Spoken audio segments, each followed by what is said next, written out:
Aujourd'hui dans le Bitcoin, les écolos se plaignent comme quoi le Bitcoin pollue. Chers écolos, chers verts, peut-être que le Bitcoin pollue, oui, mais il est quand même important de rappeler que le Bitcoin est 100% vegan, vu qu'il ne contient pas d'extrait d'origine animale. Là vous allez me dire, ouais mais CryptoSauce, il te manque une case ou quoi? Le Bitcoin n'est pas vegan car ça se mange pas. Ah ouais? Bah est-ce qu'avec ton ragoût de tofu tu peux faire 400 transactions internationales par minute avec? Je ne crois pas. On va directement commencer par le jour lit. Ce qui fait plaisir, c'est que la tendance haussière est respectée. On swing entre les mâts 20 et les mâts 50, donc le rouge et l'orange. On n'a pas pété l'orange à la baisse pour l'instant. Sur Twitter, j'ai eu pas mal de gens qui disaient ça y est, c'est terminé. Ils ont fait des triangles haussiers comme ça. Ils ont dit ça c'était un triangle gigantesque. Et on allait péter à la baisse et ensuite road to je ne sais quoi, 20 000, un délire comme ça. Et pour l'instant, bah moi je vois juste une tendance haussière, un retest des mâts 20. Un retest de cette zone de volume également qui est assez important dans cette zone.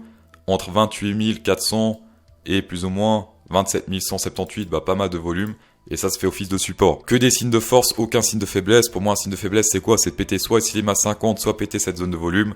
Aucun des deux a été pété, donc totalement bullish pour moi. Et également chose intéressante, c'est le stochastique sur tout ce bull market, puisque à chaque fois qu'on était dans la zone de survente, en quelque sorte, bah c'était de l'achat, notamment ici sur le bottom, notamment ici durant ce petit dump, notamment également ici sur ce plus gros dump. Et une fois plus on est dans cette zone, et pour l'instant c'est un retournement bullish vu que le bleu est au-dessus du rouge. En logarithmique, les ranges parallèles sont toujours respectés, ça c'est parfait. Ce que j'aime bien faire ici, c'est trader les breakouts, soit la hausse, soit la baisse. Pour l'instant, c'est un rebond, je ne trade pas le rebond, seulement les breakouts. On avait tradé ici ça à la baisse jusqu'à ce support, qu'est-ce qui se passe? Short, et pile poil ici on a pris le TP. Et ensuite, bah pour l'instant, c'est un joli rebond, donc on a très bien fait de prendre le TP ici. J'ai envie de dire, autant continuer de la sorte, c'est-à-dire que si on breakout ça, ici ce support à la baisse, short jusqu'au support suivant. Si on breakout cette résistance à la hausse, ce truc vert là, bah long jusqu'à la résistance suivante. Et ainsi de suite. Donc ça marche. Précision, tout ça c'est seulement pour les traders de range. Pour ceux qui ont par exemple l'angle support sur les mâts ou bien le bottom sur le stochastique, bah ça c'est totalement autre chose. Également petit signe de force sur le RSI hier soir vu qu'on a un joli range descendant avec support résistance. Également là, ici ça fait office de support. On a pété ça à la baisse, donc résistance, et là on a à nouveau pété ça à la hausse, donc ça fait office de support à nouveau. Faites quand même attention pour les divergences potentielles puisque là ça monte, on fait des supports toujours plus bas ici, donc ça fait que descendre là, sauf que là ça fait que monter, d'accord? Donc ça, prenez ça en compte. C'est pas parce qu'on descend ici que on va descendre sur l'action price. Bitcoin supply in profit, les violets c'est la partie pourcentage en profit et le blanc c'est la partie prix du Bitcoin. Et on peut voir que pour l'instant on est sur un 77% de profit sur le Bitcoin. Ça paraît beaucoup 77%, mais on peut voir que historiquement les corrections majeures c'était souvent plus élevé, notamment ici par exemple on était sur un petit 94% de personnes en profit, ici également 94, et pour l'instant 77 c'est pas énorme comparé à l'historique. Voilà, ça c'est une comparaison, faites-en ce que vous voulez. Autre indicateur on-chain intéressant, vous en avez encore plus sur le Platinum, c'est le Short Term Holder Stopper. Quand on est au-dessus du 1, donc le 1 c'est ce trait bleu, ça fait office de support, quand on est en dessous ça fait office de résistance. Durant les bear markets c'est bien de recharger, en général c'est short quand on est proche de la ligne bleue, et durant les bull markets bah, c'est bien de recharger quand on est proche de la ligne bleue. À nouveau. Et donc pour ceux qui sont toujours bullish, qui pensent pas que ça c'est un top local pour être toujours plus bas, il suffit de voir ici durant tout ce bull market. En 4 hour candle plutôt optimiste également, vu que la tendance était totalement baissière dans cette zone. Donc là on était sous chaque EMA, on a pété tout à la hausse d'un coup, et maintenant chaque EMA est sous le prix actuel, donc ça fait plutôt plaisir. Et en plus toute cette zone de volume a été quittée à la hausse, cette area de volume. Et la prochaine zone de volume, ça se passe ici autour des 30 000 $, vu que entre deux, pas grand chose. On a également le RSI qui a été un peu méchant ici. Il est pas souvent méchant, mais là, c'était pas très cool puisqu'on a breakout cette résistance rouge à la hausse avec cette bougie-là. Donc, c'est théoriquement un long pour aller toujours plus haut. Breakout à la hausse avec cette bougie-là. Et ensuite, sélection de tous les stop-loss avec cette tige-là, avant de vraiment partir à la hausse. Donc ça, RSI pas très gentil. On est également sur un Shark Bear Special Go potentiel. Les deux précédents ont très bien fonctionné. Là, c'était un bear, on est descendu. Là, c'était un bull, on est monté. Si on sort de cette zone potentielle Shark Bear, c'est sous les plus ou moins 28 457 $. Donc si on fait une clôture rouge sous ce prix-là, eh bien c'est un short à prendre, mais pour l'instant on rentre dans cette zone et il est que potentiel. Sur TradingLight, on peut voir que le volume n'a pas souhaité être pris puisque là il y a pas mal de volume à la baisse, entre les 27 000 et légèrement plus bas dans cette zone bleue, pas mal de volume. Ici on peut clairement voir que niveau volume, il n'y a plus grand chose sur l'action price qui nous bloque jusqu'à environ 30 000, donc il y a encore pas mal de push à la hausse possible avec peu de volume vu qu'il y a peu qui nous retiennent. La première zone où c'est un peu jaune, c'est 30 000. Et les premières zones plutôt importantes, c'est autour des, ici, 30 300. Petite rectification sur Binance, c'est là où je préfère prendre les HP parce qu'il y a plus de volume. Sur Bybit, je crois, on voyait pas ce ABCD Classic Bull qui était confirmé. Et la première target, bah, c'est 0,3 et 2. Hop.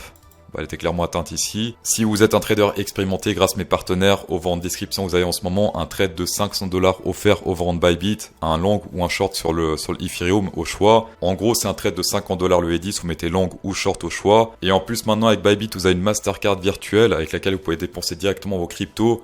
Sur tous les sites qui acceptent Mastercard, ça c'est magnifique. On va passer sur le total market cap, peut-être la cause de cette correction il y a une semaine en arrière, vu qu'on peut voir qu'on s'est fait rejeter ici pile poil par le 0,3 et 2, et que pour l'instant en tout cas, pour ceux qui disent que c'est bearish, même sur le total market cap, on peut voir qu'il y a énormément de volume dans cette zone, légèrement plus bas.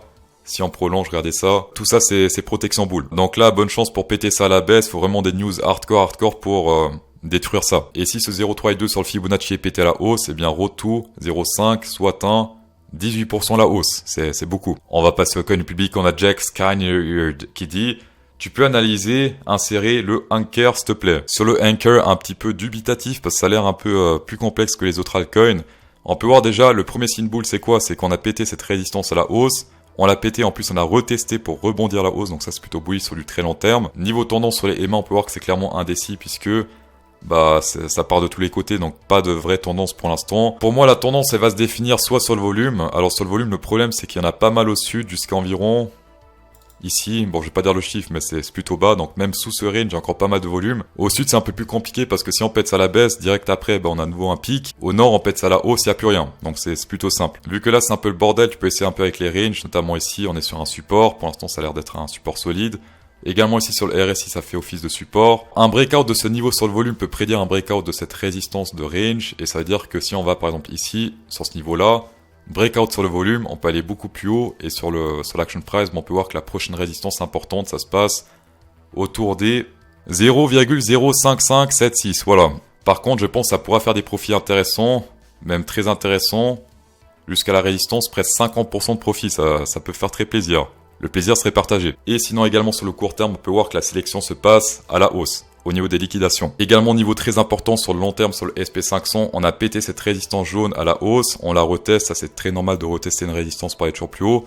Par contre, si on réintègre et qu'on clôture sous cette résistance, enfin sous ce support plutôt, là ça craint un peu. Dans les jours qui suivent, faites très gaffe à ce support, parce que si on clôture sous ce support, c'est-à-dire sous les plus ou moins 4055, ça peut faire très mal pour la suite.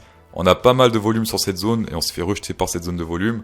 Et si on pète ça à la hausse, les 4133, eh bien très très bullish pour la suite parce que c'est la dernière zone de volume. Ici, cette baston entre cette résistance et support, ça se voit même sur le volume puisque là, ping pong. Dans tous les cas, merci d'avoir checké cette vidéo, c'est toujours un plaisir. Insérez un pouce bleu dans cette vidéo pour incrémenter encore plus le plaisir.